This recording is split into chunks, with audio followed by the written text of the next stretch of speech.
Bonjour, c'est Ursule encore. On est le 28 avril 2025. Alors, je viens sonner la trompette aujourd'hui encore. Et je viens proclamer le retour de notre Seigneur Jésus-Christ.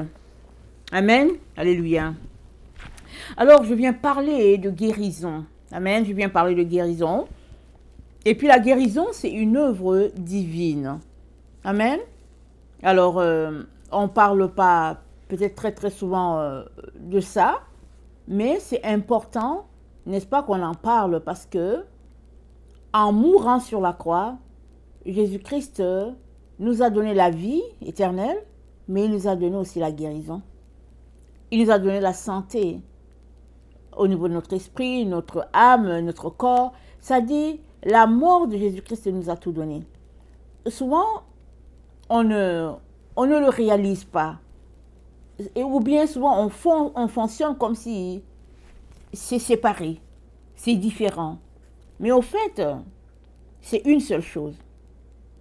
C'est comme quand on dit le fruit de l'esprit. Le fruit de l'esprit, c'est un fruit, mais ça a 9 compartiments.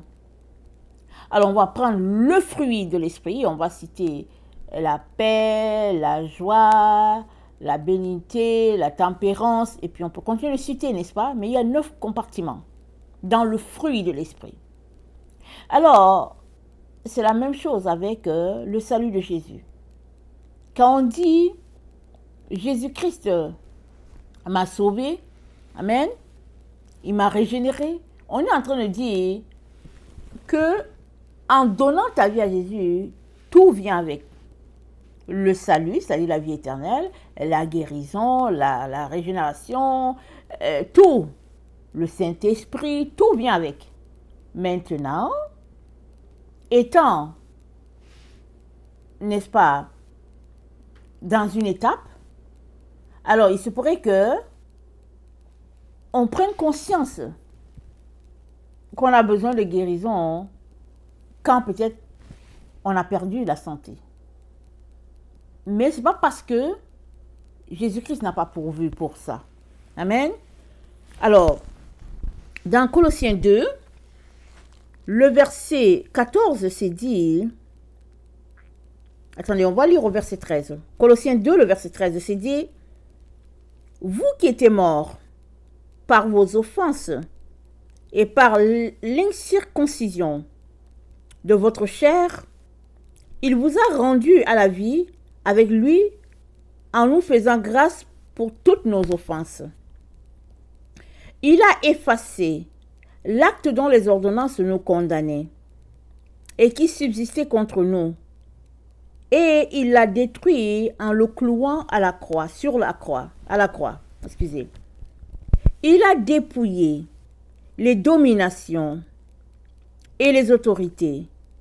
Il les a livrées publiquement en spectacle, en triomphant d'elles par la croix. Amen. Donc, ce jour-là, Jésus-Christ a déplié les dominations, les autorités. Comment elles exerçaient, n'est-ce pas, le pouvoir sur l'humanité, la mort, la maladie, la dépression, les situations, n'est-ce pas, de manque, possession démoniaque de toutes sortes. Jésus-Christ, ce jour-là, en mourant sur la croix, a dépouillé tout ce que les autorités démoniaques retenaient contre les enfants de Dieu. Parce qu'il a arraché à l'ennemi le pouvoir qu'il avait, n'est-ce pas? Et c'est lui qui est devenu le chef au-dessus de tout. C'est ça que la Bible dit. La Bible dit, n'est-ce pas, toujours dans Colossiens 1, n'est-ce pas, c'est dit au verset 18, il est la tête du corps de l'Église, il est le commencement, le premier-né d'entre les morts, afin d'être en tout le premier, car Dieu a voulu que toute plénitude habite en lui. Donc Dieu a voulu que toute plénitude habite en Jésus. La plénitude, c'est quand il manque rien. à une personne. C'est la satisfaction totale à tous les niveaux. Donc Dieu a voulu que tout cela, toute cette satisfaction, cette paix, ce bonheur, ne puisse exister qu'en Jésus.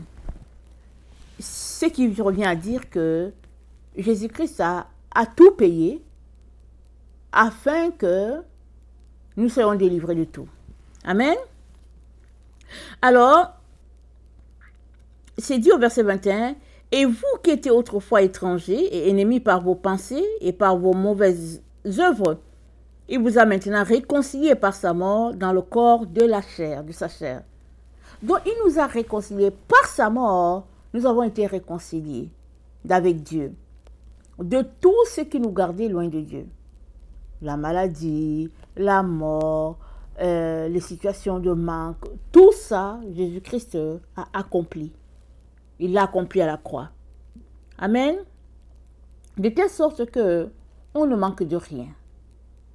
Maintenant, si c'est le cas, pourquoi y a-t-il de cas de maladie? Amen. Pourquoi y a-t-il de cas de maladie? C'est une question qu'on pourrait poser. Et je répondrai aussi par une question. C'est que Jésus-Christ est mort pour toute l'humanité. Il nous a apporté le salut. Amen. On est sauvés, n'est-ce pas? Parce que Jésus-Christ est mort et il a payé pour tout le monde. Mais maintenant, qu'est-ce qui fait que certains sont sauvés et d'autres pas? Amen. Qu'est-ce qui fait? Si on prend l'exemple du salut, certaines personnes sont sauvées parce que elles ont entendu qu'il fallait être sauvées, elles ont ouvert la bouche, elles ont invité Jésus dans leur vie. Amen. D'autres sont sauvées parce que elles sont retrouvées dans une situation peut-être difficile et elles ont cherché pour savoir comment faire et on leur a dit, il y a quelqu'un ici qui peut t'aider. Et ils ont donné leur vie à Jésus. On peut citer toutes sortes d'exemples pour arriver à cette conclusion que le salut s'obtient en confessant de la bouche. On confesse de notre bouche que nous appartenons à Jésus, ou bien nous l'invitons à venir, et après, on devient enfant de Dieu, et on dit merci à Dieu pour cette œuvre qu'il a faite. Amen.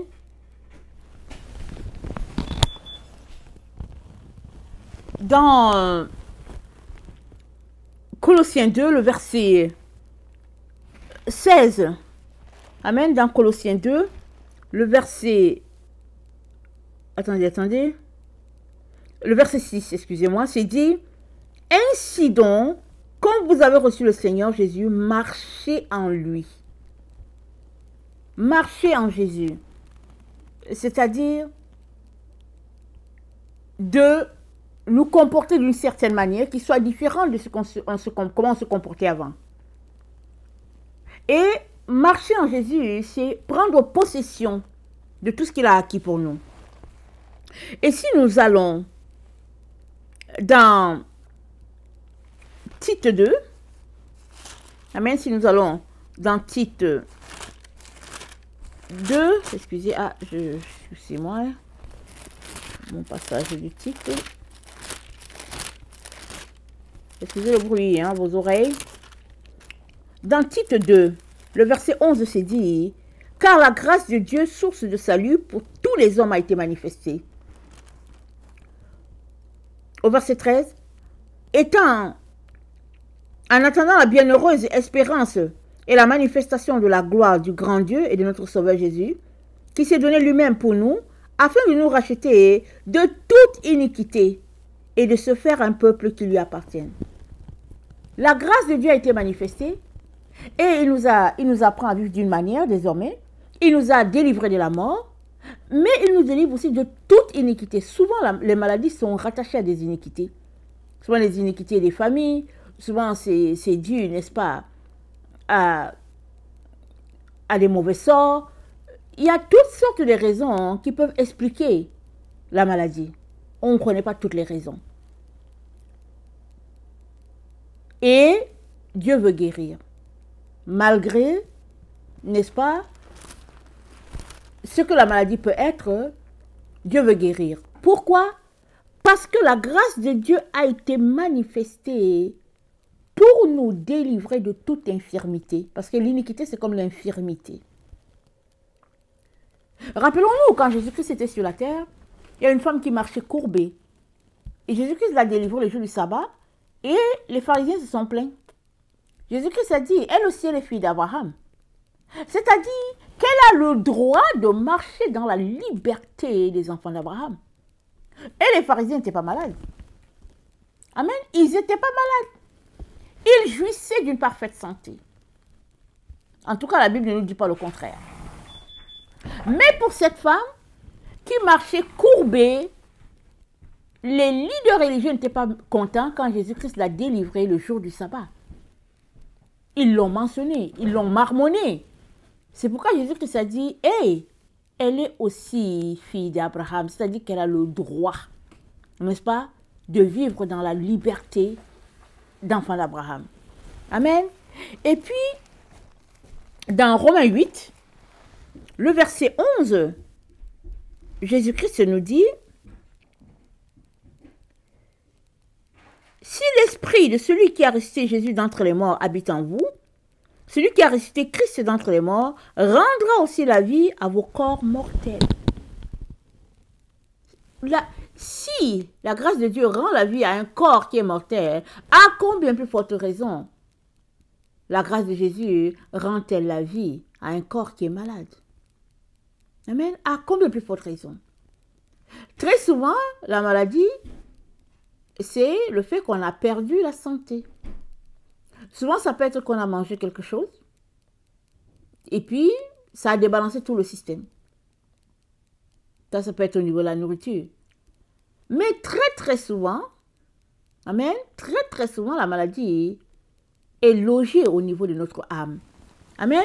Allons-y voir 3 Jean 1, le verset 1 à 2. Et ce que je vous dis là, c'est Jésus-Christ qui m'a dit ça. Très souvent, la maladie est logée au niveau de notre âme. Et il y a un verset qui appuie ça. Amen. 3 Jean 1. Jésus-Christ parle par la bouche de l'apôtre Paul. De l'apôtre Jean. L'ancien à Gaius, le bien-aimé que j'aime dans la vérité. Bien-aimé, je souhaite que tu prospères à tous égards et sois en bonne santé et qu'on prospère l'état de ton âme. Amen. L'apôtre Jean dit à Gaius, j'aimerais que tu sois en parfaite santé, corps, âme et esprit. C'est ça que je souhaite pour toi. Notre corps, c'est ça l'enveloppe physique dans laquelle nous vivons. Nous sommes des êtres spirituels, c'est-à-dire que on est une personne esprit. Maintenant, on a une âme.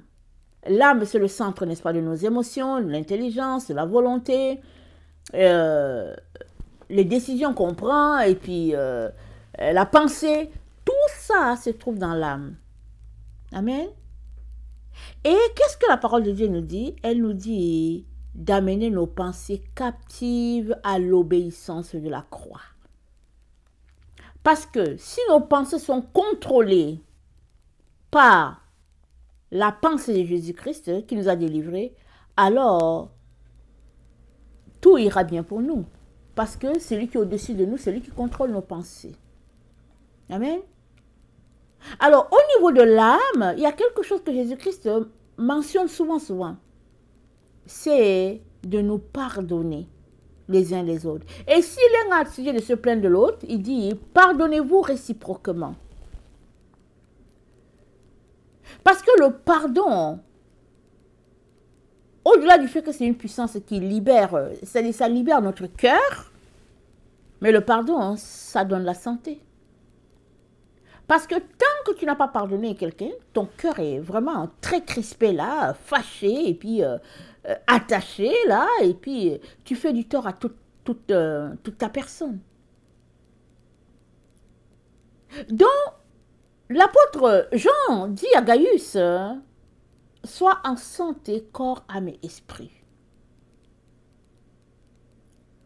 Souvent, on mène une vie de combat, on se débat. Alors, je suis passée par une période comme ça dans ma vie, c'était terrible. Je vous dis, terrible. Et le Seigneur Jésus m'a dit, c'est là que l'enseignement est venu, n'est-ce pas, au niveau de notre âme. S'il y a un endroit qu'il est important qu'on vérifie souvent, hein, c'est notre âme. Parce que c'est le centre de nos pensées, le centre de nos émotions, le centre, n'est-ce pas, de notre volonté. Jésus-Christ a dit, si tu tombes dans la colère, ne dors pas sur ta colère. Avant que tu ailles dormir, il dit, pardonne. Libère. Si c'est une personne qui t'a fait mal, libère-la, laisse-la aller, pardonne-lui. Si c'est toi-même, pardonne-toi. Elle va te coucher et dors. Tranquille. Parce que la vie, n'est-ce pas, une fois que tu es couché, tu ne sais pas ce qui se passe. Alors, chaque matin quand tu te lèves, c'est un miracle de Dieu. Laisse donc, n'est-ce pas, les choses qui t'ont énervé dans cette journée, laisse-les aller, remets-toi à Dieu, parce que Dieu est celui-là, n'est-ce pas, qui contrôle ta vie et puis qui la dirige. Amen. Ne te couche pas sur ta colère. Ne t'emporte pas dans des situations que tu ne peux pas contrôler. Et au lieu d'aller dormir, tu es là, tu marmonnes ta frustration, et si bien que tu n'es pas libéré. Et cela peut être une porte ouverte pour toi. Alors, il y a un, je ne sais pas si c'est un proverbe ou un psaume qui dit, je me couche et je m'endors parce que Seigneur, tu prends soin de moi. Je me couche et je m'endors parce que tu prends soin de moi. Parce que la paix de Dieu, n'est-ce pas, c'est une source de beaucoup de bénédictions. Voilà pourquoi notre Dieu nous encourage à être en paix. Et il nous dit, je vous donne ma paix. Je ne vous la donne pas comme le monde la donne, hein. Je vous donne ma paix. Souvent, les situations sont telles que on veut à tout prix porter le fardeau. On veut le porter, on se dit, c'est pas possible, parce qu'on veut compatir à la peine. Mais Jésus-Christ te dit, non, laisse aller. Si tu n'es pas capable de gérer une situation, laisse aller, laisse ça à Dieu. Suppose que tu cherches un travail et que tu n'arrives pas à avoir le travail que tu veux, laisse à Dieu. Suppose que tu es dans une situation qui draine ton énergie, laisse à Dieu parce que c'est trop compliqué pour toi. Laisse à Dieu. Décharge-toi sur lui de tous tes soucis. C'est ça qui est dit, car lui, il prend soin de toi. Alors, l'âme est comme un pont entre notre esprit et notre corps. Et souvent, l'âme est tellement malade que ça se dépeint sur notre corps. Parce que notre âme, on ne peut pas le voir. Tu peux avoir l'âme en train de marcher devant toi. Parce que l'âme, c'est le centre des émotions, de l'intelligence et puis de la volonté. Et puis bon, c'est ça, c'est tous ces éléments-là, n'est-ce pas, avec lesquels nous fonctionnons à tous les jours, qui forment notre âme. Mais on peut voir l'état de ton âme sur ton corps. Et voilà pourquoi nous savons que Jésus-Christ, en nous délivrant de la mort, nous a aussi délivré des émotions négatives. Il nous a délivrés de toute maladie. Et il a fait de nous, n'est-ce pas, co-héritiers avec Christ. Alors, quand il y a une maladie qui vient, elle vient comme une attaque. Et c'est conseillé d'aller à Dieu. Plusieurs, n'est-ce pas, quand ça ne va pas, se retrouve à aller à l'hôpital. Je ne dis pas d'aller à l'hôpital, hein. Je vous le dis, je ne dis pas de pas aller à l'hôpital. Mais à l'hôpital, on va te donner des comprimés, une ordonnance, un médicament. Parce que qu'est-ce que le médecin fait? Le médecin va regarder, il va observer, comme il a fait les études des dents, il va regarder, il va dire, voilà, telle partie est malade, ça correspond à ceci, il va te donner des comprimés. Mais ça, c'est juste le comprimé ou bien le sirop ou bien l'injection, peu importe, ça va venir calmer le symptôme. Mais ce qui a causé ça, ça demeure. Amen. Voilà pourquoi tu as besoin de Jésus-Christ pour ta guérison. Parce que dans ta relation avec lui, il va te dire, Dimitri, libère Sophie. Pardonne à Sophie ce qu'elle t'a fait. Il va te dire, Chantal, arrête de te fâcher contre ton fils. Parce que c'est ça qui te donne les mots de tête. C'est toutes sortes de situations, n'est-ce pas, hein, que tu peux vivre. Un mélange de plusieurs choses et puis finalement, hein, te voilà pris dans une maladie. Mais au fait, ce qui est dit maladie là, c'est tout simplement que il y a quelque chose en toi, peut-être que tu fais mal, ou bien quelque chose que tu dois régler pour que l'équilibre revienne. Il peut arriver que tu as mal à la tête, ou bien il peut arriver que tu as la migraine. Mais très souvent, c'est un symptôme de quelque chose. Si tu as mal à la tête, c'est un symptôme de quelque chose. Soit il te manque quelque chose dans ton corps, soit il y a quelque chose en dedans que tu ne vois pas, qui est en train de t'attaquer. Bref, on ne sait pas toutes les raisons pour lesquelles on a des malaises. Devant Dieu, n'est-ce pas, il nous dira ce qu'on a. Parce que lui, il va aller à la source, à la base, à la racine. C'est qu'un homme ne peut pas aller. Il n'y a pas un homme qui va te dire, vas-y à la racine. Je peux donner un témoignage, n'est-ce pas? Une personne était malade. Elle est partie en vacances et puis elle était malade. Ils ont fait tous les examens, ils ne trouvaient rien. Et le médecin qui était là, le médecin lui a dit, excusez, est-ce que vous connaissez, vous avez entendu parler de Jésus? Elle a dit oui. Il dit, est-ce que vous le connaissez? Elle dit que oui, oui, je le connais, j'ai une relation avec lui. Il lui a dit, il va prier. Il ne lui a pas dit autre chose. Il a fait toutes les analyses, il ne lui a pas dit autre chose. Il a dit, il va prier. Ah, c'est son témoignage, hein. Elle dit, je me suis mise à prier.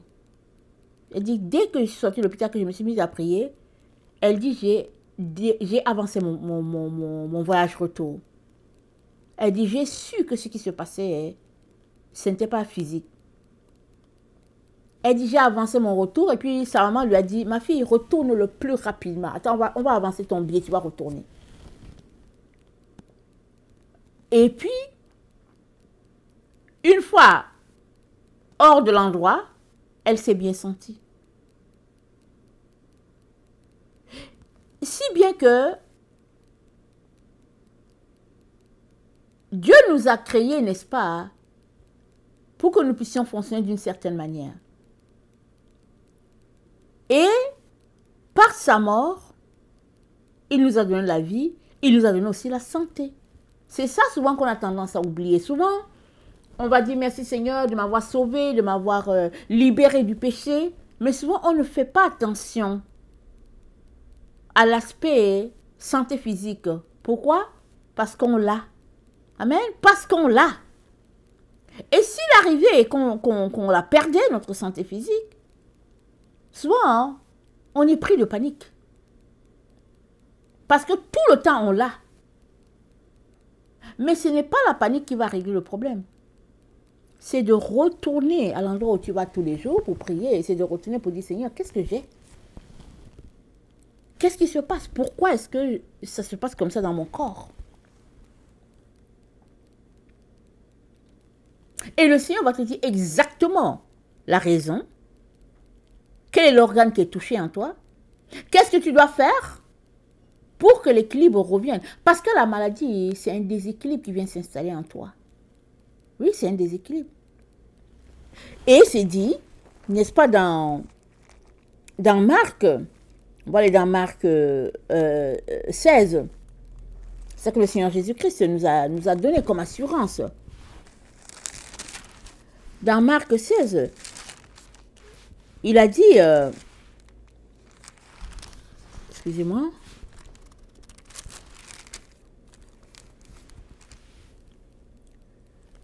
au verset 15, puis il leur dit, allez par tout le monde et prêchez la bonne nouvelle à toute la création.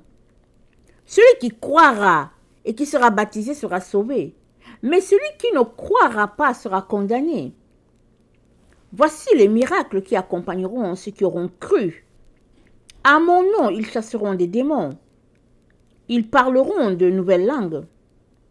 Ils saisiront des serpents. S'ils boivent quelques breuvages mortels, il ne leur fera point de mal. Ils imposeront les mains aux malades et les malades seront guéris. Amen. Donc, Jésus-Christ nous a assuré la guérison. Il nous a assuré de vivre une vie loin des démons. Il a assuré, n'est-ce pas, de vivre une vie de santé. C'est ça qu'il nous a donné. Donc, la santé, n'est-ce pas, fait partie du package que Jésus-Christ nous a donné à la croix. Il nous a donné la vie éternelle, il nous a donné aussi la santé. Maintenant, l'approche, n'est-ce pas, doit être différente dans un cas de maladie. Au lieu de paniquer et de remettre sa santé carrément entre les mains d'une personne, d'un humain, c'est de dire, ok, je me retrouve dans cette situation désagréable, Seigneur, qu'est-ce que j'ai? Seigneur, qu'est-ce qui se passe? Et le Seigneur va te dire ce que cela demande, n'est-ce pas, pour que tu retrouves l'équilibre au niveau de ta santé. Évidemment, il y a des maladies qui sont plus complexes. Il y a des situations plus compliquées, n'est-ce pas, qui requièrent miracle de miracle. Et quand c'est comme ça, au lieu d'être frustré, c'est de venir devant Dieu pour dire, Seigneur, j'aimerais être guéri, mais comment est-ce que je fais? La Bible nous dit, n'est-ce pas, qu'il y avait une femme qui était atteinte d'une perte de sang. Marc 5. Elle a dépensé tout son argent, elle n'a pas été guérie. Elle a vu tous les médecins, il n'y avait rien, son problème était toujours là. Est-ce que c'était un cancer? On ne sait pas. Mais il y avait ce problème qui était là. Et il y avait la loi de Moïse qui disait que si une personne avait une perte de sang, elle ne pouvait pas se mettre au milieu des autres parce qu'il ne fallait pas contaminer les autres. Si bien qu'elle ne savait quoi faire. Elle était déclarée impure. Certaines personnes certainement le savaient, d'autres pas. Alors, elle ne pouvait pas, n'est-ce pas, dire à quelqu'un conduis-moi là où il y a Jésus. Mais non, mais les gens allaient lui lancer des pierres. Ils allaient la lapider avant qu'elle arrive à Jésus. Qu'est-ce qui s'est passé avec cette femme? Elle est restée chez elle, elle a dit, si seulement je pouvais toucher le bord de son vêtement. Si seulement je pouvais toucher le bord de son vêtement. Si seulement je pouvais toucher le bord de son vêtement. C'est ce qu'elle se disait à tous les jours. Elle a nourri ses pensées de si seulement je pouvais toucher les bords de vêtements de Jésus, je serais guérie. La guérison commence là. Le fait que tu satures tes pensées, tu satures ton être, n'est-ce pas, de la situation que tu aimerais avoir en retour. Alors elle a saturé ses pensées du fait que si seulement je pouvais toucher les bords du vêtement de Jésus, je serais guérie. Alors, un jour elle a appris que Jésus passait dans sa ville. Elle n'a pas dit quelque chose à quelqu'un. Elle est sortie et elle s'est organisée pour toucher le bord du vêtement de Jésus. Alléluia. Alléluia. Parce que regardez sa situation, elle ne pouvait pas dire à quelqu'un, accompagne-moi. Toute tremblante, quand Jésus-Christ a dit, qui a touché mes vêtements? La Bible dit qu'elle était toute tremblante parce qu'elle se disait, oh, ce que je voulais faire en cachette, on m'a attrapé, c'est fini pour moi, on va me lapider. Elle est venue toute tremblante. Parce que non seulement elle était malade, elle cherchait sa guérison, mais là, il y avait un problème. Peut-être se disait-elle, c'est fini pour moi, on va me lapider. Mais qu'est-ce que Jésus-Christ a dit en retour? Les disciples ont dit, mais il y a beaucoup de gens, pourquoi est-ce que tu la presses? Pourquoi est-ce que non? Il y a beaucoup de gens, pourquoi est-ce que tu dis qui a touché mes vêtements? Parce que tout le monde se bouscule ici. Jésus-Christ a dit, il y a quelqu'un qui a touché mes vêtements. Parce qu'il a senti qu'il y a une force qui est sortie de lui. Et cette force-là, c'était la force, n'est-ce pas, exercée par la foi de quelqu'un. Elle est venue se jeter à ses pieds. Elle dit, c'est moi. Et qu'est-ce que Jésus-Christ a dit? Ta foi t'a sauvé, ma fille. Ta foi t'a sauvé. On va regarder ça. Qu'est-ce que Jésus-Christ a dit?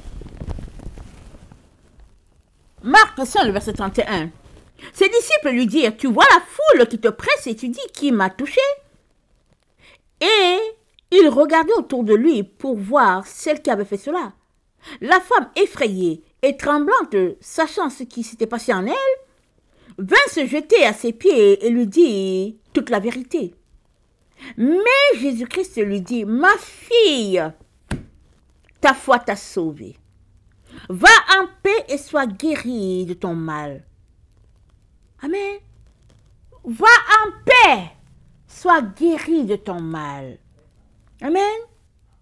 Voilà ce que la foi de cette femme lui a donné.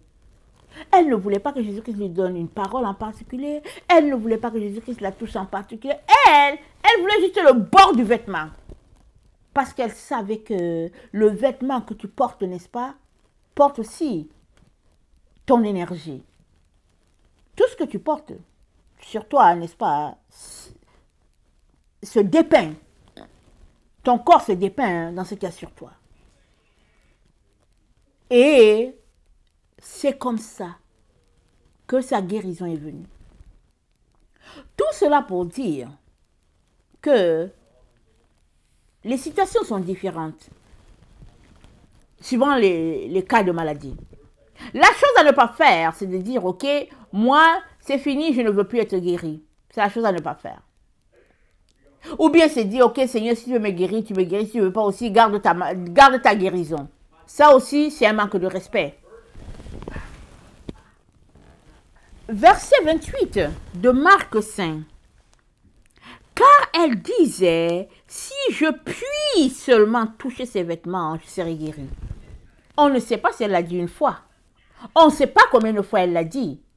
Mais elle a dit, si je puis seulement toucher ses vêtements, je serai guérie. Elle avait cette certitude-là que Jésus-Christ, n'est-ce pas, avait en lui le pouvoir de guérison. Alors, ça commence, n'est-ce pas, par avoir la foi en Dieu, qu'il est celui-là qui peut te guérir. Si tu n'as pas la foi en Dieu, comment recevoir-tu ta guérison? Tu ne crois déjà pas en lui. Amen. Or, le Dieu que nous servons, c'est le Dieu de l'impossible. Il n'y a rien qui lui soit impossible, c'est ça l'histoire. Alors, tu peux regarder ta situation pour dire, il n'y a personne qui peut m'aider. Tu peux regarder ta situation pour dire, ok, toute ma vie, je serai dans cet état. Mais le Dieu que nous servons, c'est le Dieu du miracle.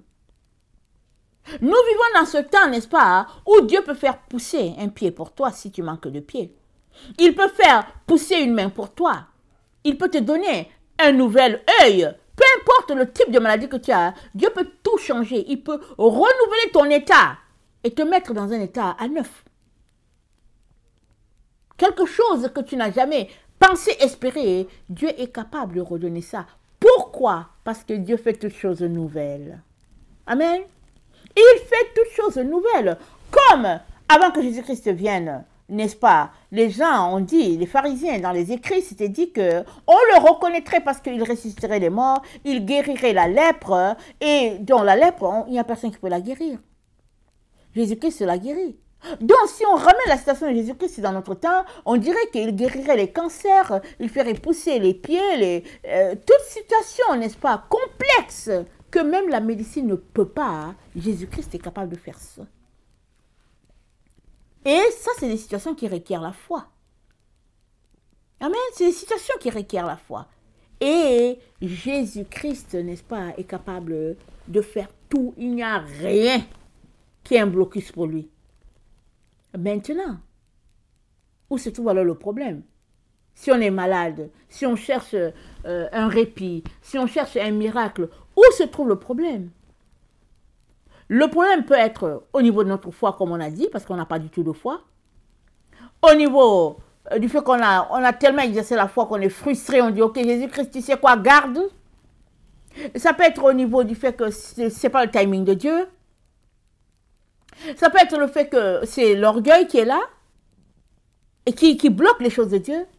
Il y a toutes sortes, n'est-ce pas, d'éléments qui peuvent bloquer ta guérison, ta délivrance. Mais le conseil que j'ai aujourd'hui, c'est de ne pas limiter Dieu. Ne mets pas Dieu à un endroit où tu l'as casé là, et puis tu dis, voilà ce qu'il est. Il ne peut pas aller au-delà. Nous connaissons l'histoire, n'est-ce pas, de Naaman, le soldat syrien, le chef de l'armée syrienne. N'est-ce pas, il était lépreux. Et dans le temps, il n'y avait rien, il n'y avait pas encore de découverte contre la lèpre. Et Dieu sait pourquoi. Ils sont allés en guerre contre Israël et ils ont ramené une petite esclave israélite. Elle était une esclave en Syrie. Et elle a su que son maître était lépreux. Elle a su ça. Et elle allait dire à sa maîtresse, dans mon pays, il y a un prophète qui peut prier pour toi et tu guériras de la lèpre. Waouh! Quelle révélation! Elle a dit ça. Alors Naaman, sa femme, n'est-ce pas, la femme de Naaman, lui a parlé, et puis Naaman s'est armé pour aller, n'est-ce pas, en Israël. Déjà que la Syrie et Israël, c'était souvent en guerre, mais Naaman est parti pour demander la guérison du Dieu d'Israël. Alléluia. Il s'est rabaissé, il s'est humilié pour aller rencontrer le pays, un pays ennemi, pour être guéri. Mais il y avait encore une partie de son orgueil qui était encore là, qui n'avait pas encore été touché. Et c'est Dieu seul qui savait ce côté-là. Alors Naaman est parti en Israël pour être guéri. Il arrive, il espérait, n'est-ce pas, c'est lui qui l'a dit, il espérait que le prophète de Dieu viendrait lui serrer la main pour dire que oui, bon, bonjour mon général, et puis toutes sortes d'histoires.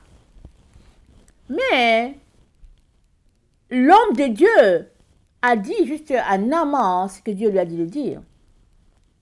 Il dit, dis-lui d'aller se laver dans l'eau de Siloué, je pense. Je pense si j'ai bonne mémoire. Amen. Alors, il est allé. Mais comment? Il a dit, mais... Il dit, il y a beaucoup d'eau pure en Syrie. Pourquoi est-ce que je vais aller dans cette eau sale-là d'Israël? Excusez-moi. Pourquoi est-ce que je vais aller dans cette eau sale-là? Mais c'était l'endroit où Dieu envoyait les gens pour se laver et puis ils étaient purs. C'est, n'est-ce pas, le miracle de Dieu et sa gloire. Amen. Toutes les choses que Dieu nous cache. Amen. Mais le chef de l'armée de la Syrie trouvait que non, c'était rabaissant. Mais Dieu avait gardé ce petit côté de l'orgueil de Naaman qui était encore là. Naaman était trop fier d'être syrien, de se laver dans l'eau de la Syrie. Il n'était pas prêt à aller dans l'eau sale d'Israël. Il a voulu retourner chez lui. Et ses gardes-corps, ils ont dit, papa, mais tu as marché jusqu'ici. Mais si tu avais dit de faire quelque chose de compliqué, tu allais faire. Mais pourquoi tu ne fais pas ça? Parce que l'homme de Dieu lui a dit, plonge 7 fois. Et la 7e fois, tu seras pur. Naaman a trouvé que c'est trop rabaissant. De l'eau sale. Et puis, n'est-ce pas, ses protecteurs, ses enfants-là qui étaient là, qui le servaient de garde-corps, de conseiller, lui a dit, mais papa, s'il te plaît, papa, mais vas-y. Naaman a écouté, n'est-ce pas, les jeunes qui étaient là autour de lui. Il a plongé 6 fois, la 7e fois, il était pur. Alléluia. Il était pur. Dieu a gardé ce côté de son orgueil jusqu'à la fin pour montrer à Naaman, n'est-ce pas, qu'il y a des choses qui ne peuvent pas tenir devant Dieu. L'orgueil ne tient pas devant Dieu. L'orgueil peut nous bloquer, n'est-ce pas, de recevoir la guérison divine. Amen. Toutes sortes de raisons peuvent être évoquées, n'est-ce pas, pour bloquer notre guérison ou bien pour l'activer. Mais au finish, c'est Dieu qui déclare la parole sur ta vie et la chose est. Alléluia. C'est à Dieu qu'appartient le dernier mot. Alors, je viens nous encourager à ne pas bloquer Dieu, à ne pas le limiter. Quelle est ta maladie? Quel est ton problème? Comment est-ce qu'il est grand? Comment est-ce qu'il est impossible d'être traité aux yeux des hommes? Amène ça à Dieu. Dieu est capable de traiter ton problème. Amen. Il est capable de te guérir. Il est capable de te restaurer. Il est capable de te redonner ce qui t'a été volé. Alléluia. Parce que c'est Dieu. Amen. C'est Dieu. Le Dieu des miracles. Le Dieu des choses impossibles. C'est notre Père. Le Créateur de tout l'univers. Alléluia. Voilà ce qu'il est. Alors je viens de vraiment nous encourager en nous rappelant qu'en recevant le salut, par la mort de Jésus, la guérison est aussi dedans. Tout est dedans. Le succès, tout est dedans. Tout. Alors si par exemple, tu as reçu le salut et que tu as la santé et que toi, ce que tu veux c'est être riche, et tu es frustré contre Dieu, alors il se pourrait que Dieu t'aime tellement qu'il ne t'a pas encore rendu riche. Amen. Il se pourrait qu'il t'aime tellement que tu n'es pas encore riche parce qu'il sait que si tu es riche là, tu vas lui tourner le dos. Et puis tu vas être riche, pourquoi? Qu'est-ce que tu vas faire avec?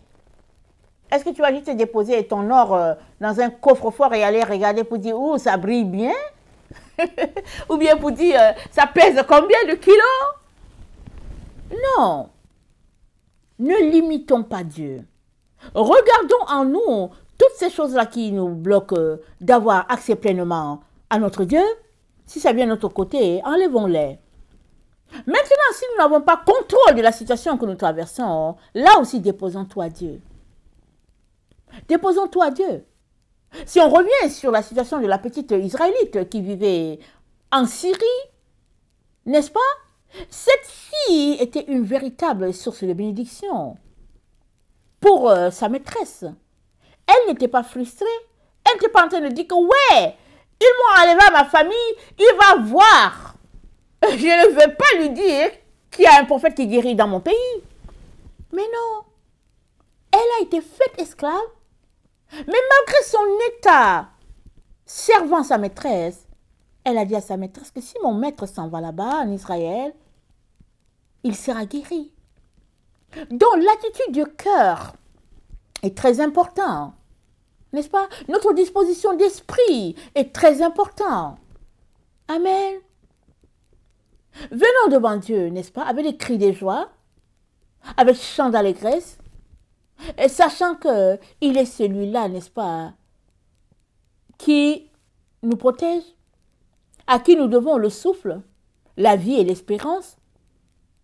Venons pleurer devant lui. C'est lui seul qui peut nous sauver des situations. C'est lui seul qui peut déclarer qu'aujourd'hui prend fin ta souffrance par rapport à telle maladie et te déclare libre.